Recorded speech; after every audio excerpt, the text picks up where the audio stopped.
Yeah, I think Rob Reiner's influence can't be underestimated.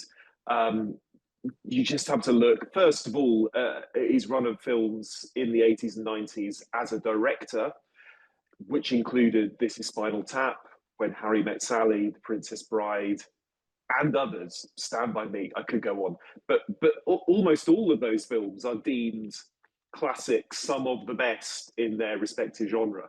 So you had him as a great director of films, but also he was an actor. I think he appeared in The Bear fairly recently, but had an acting career in the 70s. Came from a showbiz family and directed lots of TV as well. So yes, he was a successful movie director, but also he had worked in so many other areas of the entertainment industry. Had a production company called Castle Rock that made loads of movies, continues to make lots of movies. So I think that's part of the reason why we're getting um, all these wonderful tributes to him, because he knew so many people, he worked in so many areas, and he had so much respect.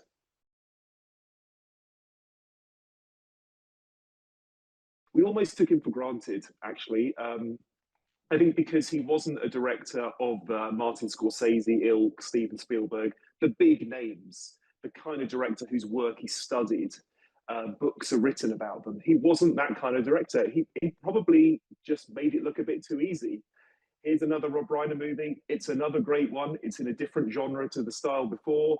He's just a really talented, varied director, and that takes hard work. But actually, to us in the audience, he made it look easy. And so I think there was an element of just almost expecting another great Rob Reiner movie, and rather than making a big fuss about it in the way that we do with some other directors.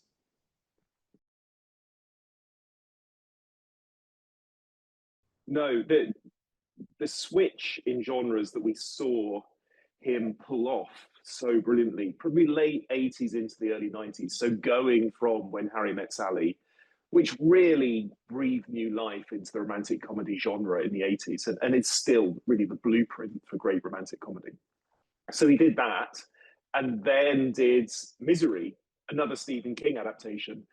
Again, a classic, one of the great thrillers with an Oscar-winning performance from Kathy Bates.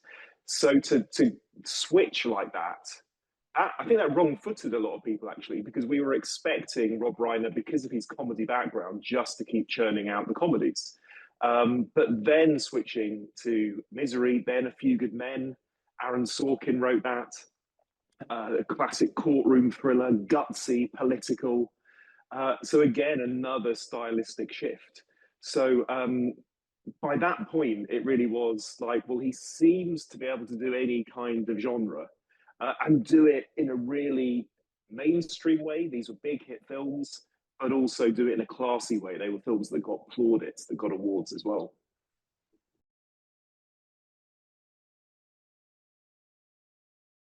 Yeah, a brilliant comedy performer. He didn't just direct Spinal Tap, of course, he featured in those movies as Marty DeBurgi, sending up Martin Scorsese. He then went on to act under Martin Scorsese in the film The Wolf of Wall Street. So, although I don't think Scorsese was initially happy with that send up, obviously they did make up in the end. But a brilliant comedy performer, playing it, deadpan, playing it straight, knew the beats, knew the rhythm of comedy, working really well on When Harry Met Sally with someone like Billy Crystal. Both of them just really knowing how to get the best out of a line, get the best out of a laugh.